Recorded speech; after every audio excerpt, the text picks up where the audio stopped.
Welcome back. This is Grishma Tamang, and today I'll be speaking about the embodying the truth. This is the final gate before the final enlightenment. Okay, this is a big progress, and I'm very happy that you are with me in this great path. So before I begin on the embodying, let's just quickly recap on the previous topics in the previous videos. Of course, being the unconditional bliss, which is our natural state. Of course, the conditions is what covers it, and of course, in return, lowers our consciousness frequency to a level where we get identified with the form, and from there the nervous system and the ego hijacks it. Also, we talked about the truth, the realization and awakening that all arises from this vibrational energy, and that of course arises into particles and the forms and existence as we see. And of course, because we all rise from that one source, we are all connected. In fact, we're all the one appearing as different forms, and when we see anything in the presence, all is our reflection. So, and of course, the last bit, understanding the truth and the conditions. We also talked about the purification and why it's so necessary to purify and to dissolve the conditions that's holds us and releases emotions that lowers the our consciousness frequency. So once the conditions has been purified as much as possible, and I know it's very difficult. Especially if you have a lot of conditions from your upbringing, it could be very difficult and it could take time, and that's okay. It's okay. You just do your best. You do one by one, and even if it doesn't come straight away, it's fine. It's the process. It's a repetition. Our bodies work always in the same way. It's all about repetition. When we first learn how to drive, it was very scary. There's a lot of things happening. Our brain couldn't process all the steering, the indicators, the gears, the mirrors. It was very challenging. But over time, with repetition, it becomes easy. So with anything, repetition and develops habits, and habits develops conditions. Okay, so of course, if it's the conditions that's bad and making you emotionally triggered, then they're not the best conditions for you. But conditions that are helping you to stay healthy, to be active, and to live a meaningful life, these habits, sets the conditions is good. But you have the choice. You have the choice to determine which one you want to keep and which one you don't. And the whole purification process is very important. So once you've gone through your triggers, these are emotional triggers that emotions arise from. Once these triggers have been dissolved as much as possible, the next step, which is the embodying, becomes very simple. Okay, it's very difficult and nearly impossible if there's a lot of conditions and the emotional triggers are still there.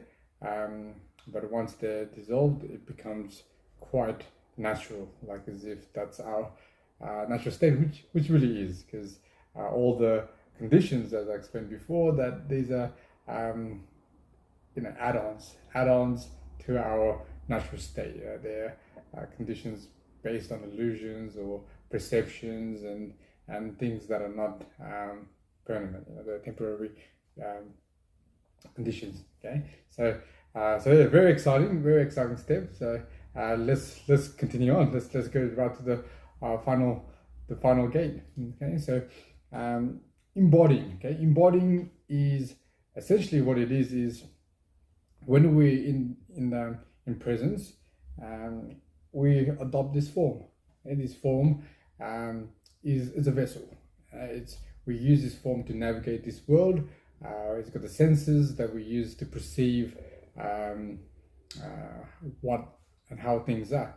Okay? So in one hand you have the form. Now the form is the conditioned form.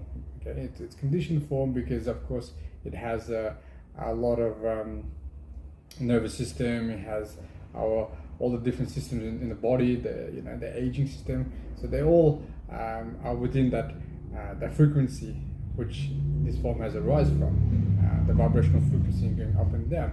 So because it's in frequency, there is a beginning and an end. So this form is, it's not you.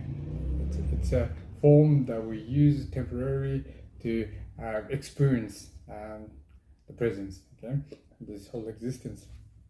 So the form has it's like a because it's out of energy and it's out of consciousness frequency. It's like a radio. So it's like a signals. So if you're on the lower frequency, it's only gonna receive things related to that lower frequency, and that frequency is the perception. So if you're tuned into the lower frequency, you are only going to see that lower frequency perception. So that's why your whole world seems like could be the same, but for someone tuning into the lower frequency will see the whole world as bad, as evil. Everyone's out to get you. The whole perception change. Whereas someone in a little bit higher consciousness frequency, they're tuned to a different frequency, and they're picking up signals from frequencies all around the presence, and they're tipping up something. So it's probably not as bad. And someone in the natural state, which I call it, which is the unconditional bliss, if you're in that frequency, then you're gonna not only pick up this great immense bliss, but you're actually tapping into the actual frequency, the true pure vibrational frequency that all of existence arises from. So that high consciousness tuning is right to that vibrational frequency. Now, a lot of religious circles and spiritual circles will see that as like connecting with God or the divine, or there's this divine energy, all that. They're all pointing to the same truth, that as a form there is a frequency level. Once we get tuning to the top part, the divine or the God within us is there. You're unified. You're one with the source. You're one with the oneness, the one with God. Whatever you want to call it. There's it's amazing. So, and then of course the natural state is unconditional bliss, and the natural feeling of the unconditional is the unconditional love. So it's a love where you see everything as yourself, and when you see everything as yourself, there is nothing but love. And when you see someone suffering, you see compassion. You see sympathy. You want to help them, not to get something in return, or a condition which is already dissolved. You help them because it comes from within you. Your true nature. So you see the world unconditionally, and you see everything with compassion. It's amazing. It's an amazing feeling. So that's the tuning. So to embody the truth means to really tune our consciousness frequency to that level. And of course, we can only reach that higher frequency if the conditions are all dissolved. Because the conditions, as you know, and I've explained in my other videos, the conditions bring those frequency lower and lower, and then your perception and your state becomes in that state. Okay, so the goal is to return back to our natural state, which is that higher consciousness. So we are connected with the vibrational energy. Okay, so once that is merged, then our vessel, some people call it the temple of God, because if you think about it, if you refer the vibrational energy as God, and the temple, your body, because when it merges together, it's housing that energy, but it's not really housing or holding it. It is actually just that. It's that whole energy, whether it's this, that, everything is just. In my other video, I mentioned about the globe, like the snow globe, like inside there, everything inside there is all the one.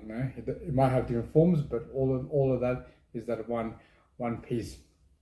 Or the ocean and the waves. The waves might have different forms and different shapes and sizes, but ultimately it is the ocean. It's that one source.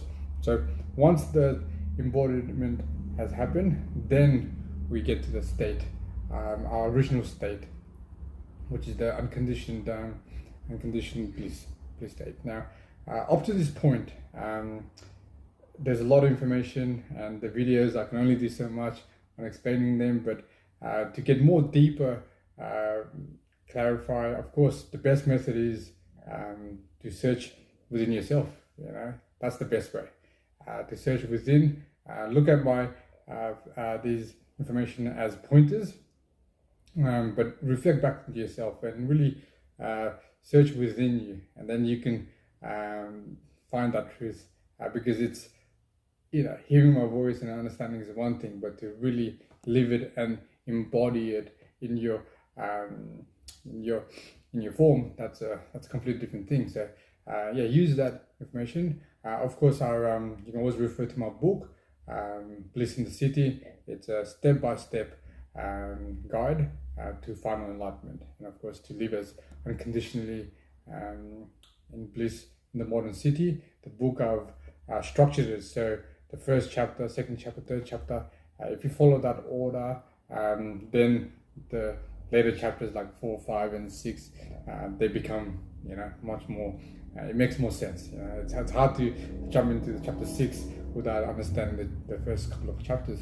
So it's a step-by-step going through the chapters. I did it like as if when I was in this journey and I was seeking and I needed that support, and there was a lot of information, and I wish I had this book to sort of guide me on this path, because I feel like it's a direct path. That a lot of the times it may not make sense at the time, but over time, once your consciousness frequency is in tune, then it makes more sense. Even right now when I'm talking about conditional bliss and the energy frequency and how we're all oneness, your tuning, your consciousness tuning has to be in a certain level to actually perceive that information. It's not a bad thing if you are not tuned into that, or it's not a bad thing. It just means that it's not the time. It's not the time at the moment. That's all. So of course, dissolving those conditions, going through all your emotional triggers that you have, directly facing them. These are the keys. Now, it's so to purify the conditions, to reset the conditions. It can be very challenging because when you feel it, it really just absorbs you and it just takes you into that form, and you get lost in that illusion. But hopefully, I'll do one practice that really works for me, and I hope it works for you as well. So, of course, I've tried meditations, and I started it off right from the basics, which were all good. They're all good for the, I guess you can call it the training stages. But I feel like it wasn't enough. It wasn't enough to hold it or bring you back into that bliss effortlessly. So what I do is first realization. Always comes to realization. The realization that, before I mentioned that the vibrational energy is the awareness, and the awareness is the unconditional bliss, but also I also said that it is the feeling of that vibrational energy is unconditional love. Okay, it's unconditional love. So understanding that energy, which is the awareness, is unconditional love. So if you feel that that emotion, that trigger within you, as simple as awareness in that trigger, what you're doing is you're moving that unconditional love into that trigger, and all you gotta do is just hold it there. So hold it there. The unconditional love will just go in, and then it will just heal it. Okay, that's the power of the unconditional love. It's like a laser, like just shining on something, and then and it dissolves it. Like that's how instant it is. So best good way to do it is when you feel the trigger, you can close your eyes, take a deep breath, and of course, while you're taking your deep breath, deep breathing is good because it calms your nervous system down, but don't do it too many times, because then you get caught in that condition. Okay, so just do it like 2 or 3 times, so until you sort of feel yourself settling, and then your awareness where you want to hold it is in your center. There's a heart center here, like it's not where the heart is, just above it. There's a center. Now this center, I believe, what I've realized is this center is where the divine energy, the vibrational energy, whatever you want to call it, unconditional love, in the form, this is where it resides. Like that's the home. So it comes, it can come through the head, or it can come through the ground. It really doesn't matter, but where it comes from, but it resides here. So when you hold your awareness into that, what is actually doing is you're attracting that vibrational energy, that unconditional love in your form. Okay, so when it hits that form, so hold the awareness. So if you were to, and you might have to do meditations and practice that to really be able to do this effortlessly. Again, there's nothing wrong with that. It's just a new technique, and of course, with any new techniques, repetition becomes a habit, and it becomes effortless. It's like driving a car effortlessly. So if you can think of awareness, you want to split the awareness. So the first half of the awareness in the heart center, and the second part of your awareness into the actual situation, so the trigger itself. So when you hold it there, what essentially you're doing is you're merging that that situation, that condition, with your body, and of course it's connected to the vibrational energy, unconditional love. So from there to here to there. So you're actually like connecting. You're directing the energy into that. So what that does is then the conditions, you are looking at the condition, you're just watching it. You're not identifying with it, you're not thinking that it's good or bad, because as soon as you do that, then you've just added another conditions, and then it's hard. So you just see it and you just look at it as it is. There's no labels, there's no branding, there's nothing, just as it is. It's like, when sometimes it rains and you just look at the rain and goes, yeah, it's raining. There's nothing, it's not bad rain, unless if you had a condition that you had an event that you hope it didn't rain, that's a condition, and of course you'll feel disappointed, but just seeing the rain just as it is, because it is raining. So, and we know that the rain stops. It's just like with everything, it's a form, it's cyclic, it stops. So try that technique, and that way when you see a trigger, you'll be able to tap into that straight away. And then if you the trick is to not look at that event or that trigger, the emotional trigger, as anything. You're just seeing it as just like a wave of energy inside your body. Okay, inside your body, because the heart center, which is the where the unconditional love resides in the form, that will actually heal it out. That is really powerful. It really, I think some religious and spiritual circles call it the Sakti, or the divine love, or the Holy Spirit.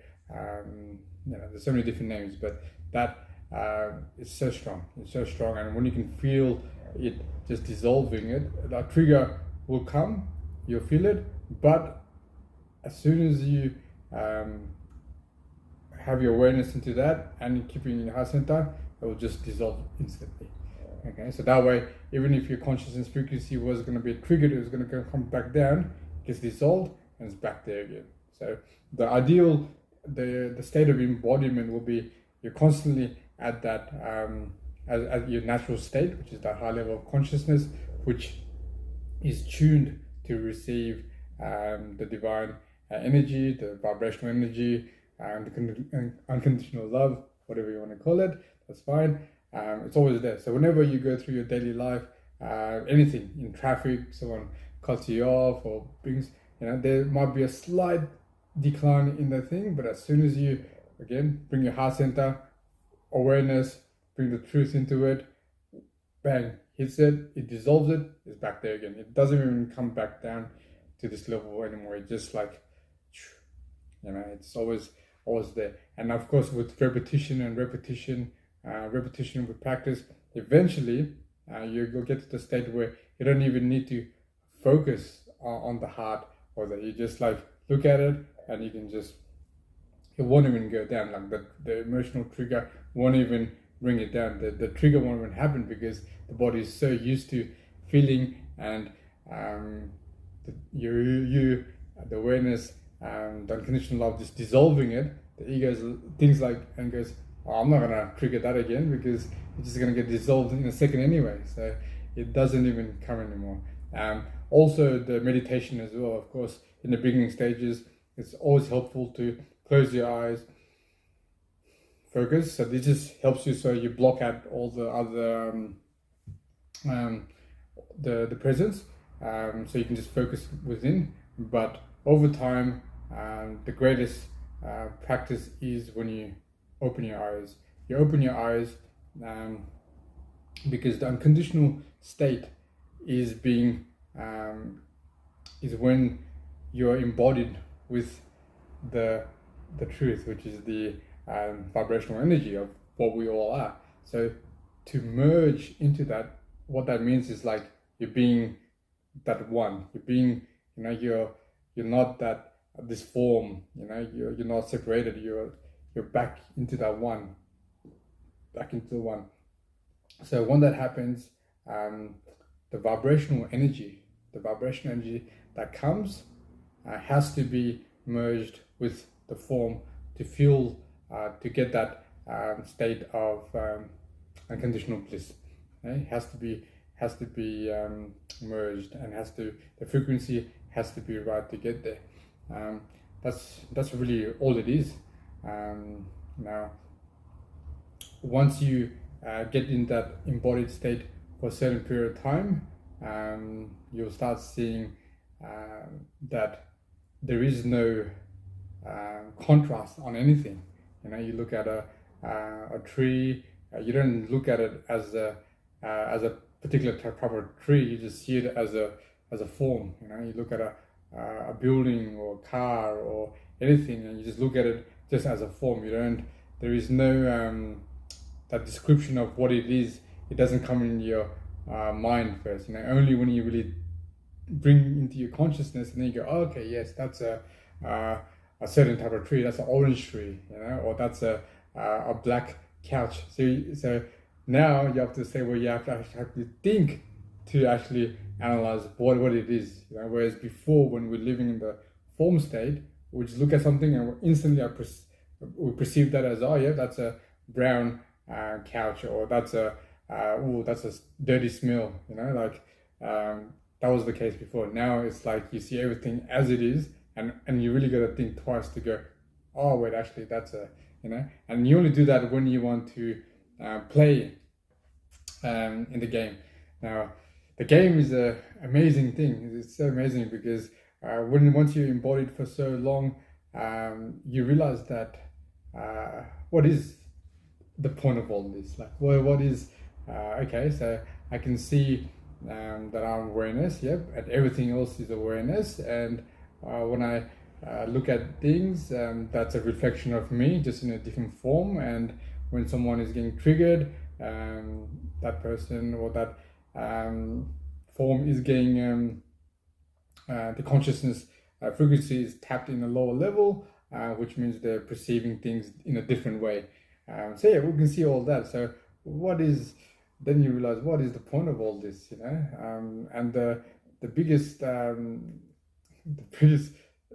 feeling is that once you embody that, the natural state is the unconditional bliss, and of course the feeling that you get out of that is the unconditional love. So you are exploring this world, you're in this form, and you're seeing everything with this greatest immense this feeling like as if you're that vibrational energy itself, going through everything. You're just seeing as it is, you're just appreciating everything, everything is just amazing. It feels good because your perception, your consciousness is at that level. The perception you see it's just like everything is family, everything is you, everything is you have to be in that same wavelength to feel what I'm feeling, but everything just feels amazing. And then when you do that, you actually want to get out there and just see everything.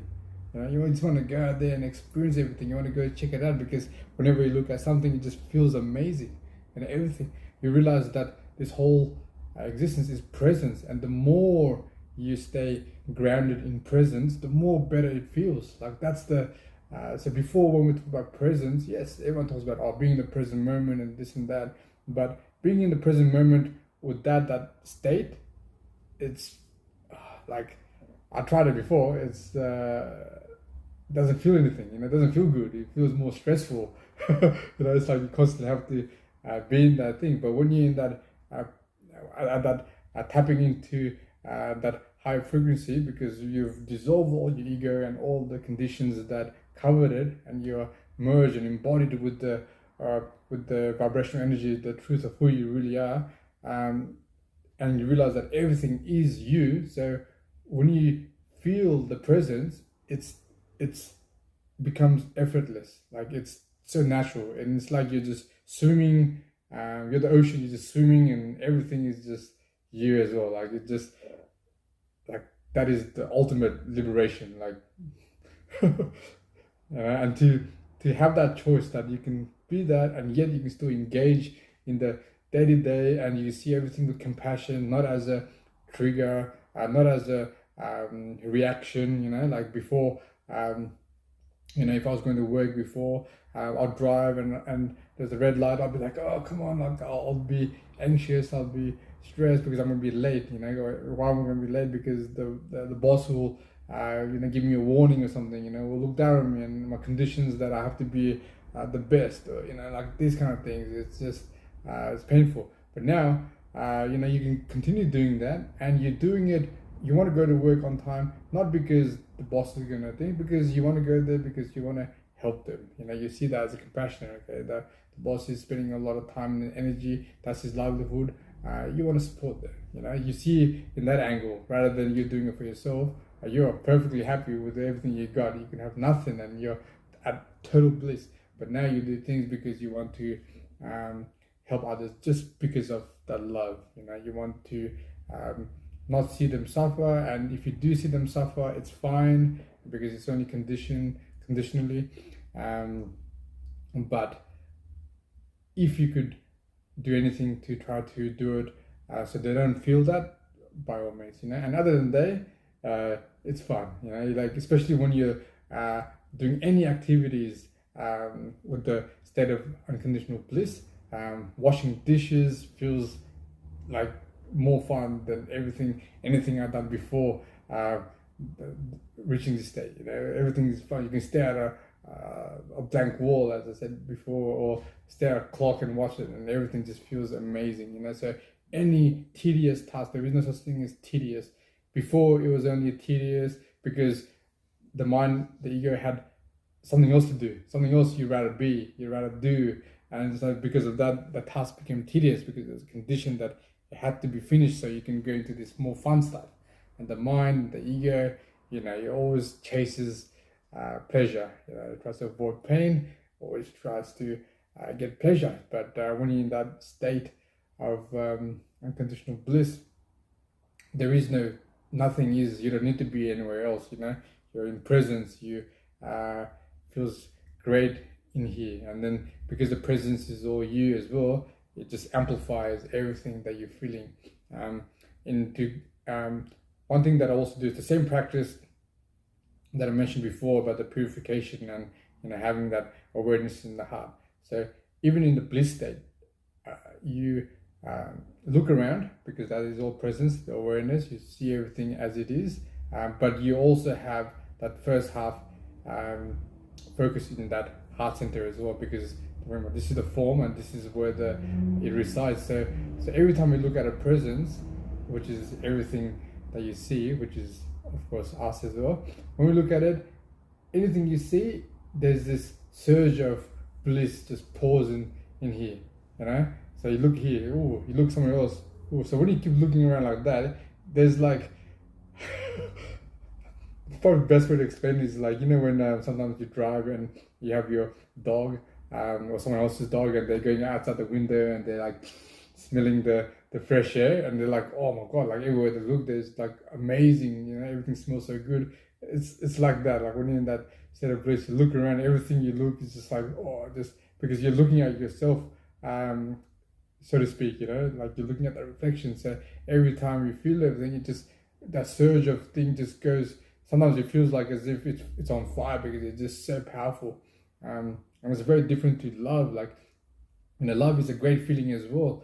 It's a great feeling. But this one is, there is, see, love, if you really think about the feeling of love, it feels great, but there's a little bit of pain, like just in that, there's a little bit of pain involved. But the bliss, it's got all that, but there's no pain. Like there is nothing. Like it's just, oh my god, it's just, it's such a great feeling. Like I don't know how to describe it. It's like the feeling of love when you got your first car, or when you got married, when you got your first job, when you succeeded in something that you really wanted to succeed. So all of that, all combined, and there is no residue of anything. Like there's no the pain or the stress or anything like that. Like these are just from the lower frequency feelings, but because of that, it just, it is amazing. So the embodying stage is the final stage, in my opinion, and this is it's a very simple process. I know there's a lot of myth and reaching this state of bliss, whether you call it nirvana or moksha, or there's so many different words for it, being one with the Holy Spirit or Christ consciousness. There's so many different words, and they make it like it's so, all the books I've read, all the so many different materials in my past, all of them has something different, and it just seems like it's reserved for the monks or the high priest, or someone, the elite, not an ordinary person like me. Or you have to go in the monastery and you have to live there for months in isolations, or you got to go to this retreat and do silent meditation for days and days. They all help. They all help. Or even some practices where they do all these devotion practices and all these things. Like they might help, but at the end of the day, what I've realized is that the condition, that your own condition is very different to someone else's condition. So, you got to look within yourself and find what those conditions are, and actively dissolve them one by one by bringing awareness into those situations and accepting them, because our awareness is the unconditional love that is within all of us. So once those conditions are dissolved, then we can see the truth more clearly. You can see everything, not from the perception of the lower consciousness frequency. You're seeing it as it is, like at the highest. So it's not a, some people call it third eye, and it's like, whoa, you get all this, like all these things, but honestly, like all it is just our natural state. You're seeing it the way it is. What you were seeing before, what I was seeing before was the illusion, because of the consciousness has filtered my perception on things, and we know, because sometimes when we're so hungry and we're thirsty, the only thing we're thinking about at the time is that, or when we get paranoid, because at that level our consciousness is there, and our perception of life, reality, everything is like that. But when you're in that great state, it's different. So you can already see just from that example that it varies, and if it varies, it is not the truth. It can't be the truth. The truth has to be the same, and that's why I believe the truth is all the same. It doesn't matter what religion you follow or what spiritual circles you follow. It is all the same, because me saying this, and I'm sure there's countless of others, even yourself watching this, will also relate that this is what you felt as well. So what that means is that if we're all from different areas and different backgrounds and different times, and yet we're talking about the same truth, it must be the truth. And this feeling is just amazing, and I think this will really take our human evolution to the next level, to be more in harmony with, and we'll be able to achieve a lot more, because we're doing everything out of love, and we're doing everything out of our true self. We're not distracted by conditions and that. Amazing. So I really thank you for watching these videos. These 5 topics explain in a very summarized way of the path of enlightenment, from knowing what the goal is, to be in that ultimate state of unconditional bliss, our actual state, and the things that cause or prevent us from reaching that, which is the conditions, and nervous system and the ego is using those conditions to lower your frequency. All we're going to do is tune that frequency to that to the high level, or not even the high level, it's our natural level, and then who we are, the vibrational energy, that everything arises, is all here. And presence is, how before I used that snow globe as an example, that ball, and inside there you got the snows and all the buildings and people, that whole ball is the presence. So one thing I will want to share with you, of course I won't have time to explain this over, but I'm more than happy to discuss over emails, or if you wish any clarification. But of course in my book I've written a lot on these points as well. So the one thing I'll say is the awareness. Okay, we know that the awareness is there, which is the vibrational energy, and that arises, and the whole presence as we know it is based on that. But if we can see that awareness, what are we? Right? So if we can see it, okay, because it's hard to look at yourself, right? When you're seeing it, you see others, you see other different forms. So if you can see that as well, what is that? So that is what we truly are. The awareness, the vibrational frequency that's arising, that is arising from us, all of us, right? But beyond that is this, which there's different words for it. I think the closest word that I can think of is the absolute. The absolute meaning that it is that. It is that. There's no way to describe it. It's not a person, or it's not a God or anything like that. It's that. It's that, and from that, everything arises. The vibrational energies arises. Everything, the divine energy arises. Everything is that. So, of course, that has a lot of different names to a lot of different religions, and of course that's great, because that's a good way to put a description into it. And some religions even has put in a facial recognition to it, so we identify with it a bit better. But that is who we all are. Like, that is the final realization. And when we understand that that is what it is, all the vibration energy that comes after is also part of us. So we are that. Everything all the vibration energies, the presence is us, everything, the whole thing is us. All right. Thank you.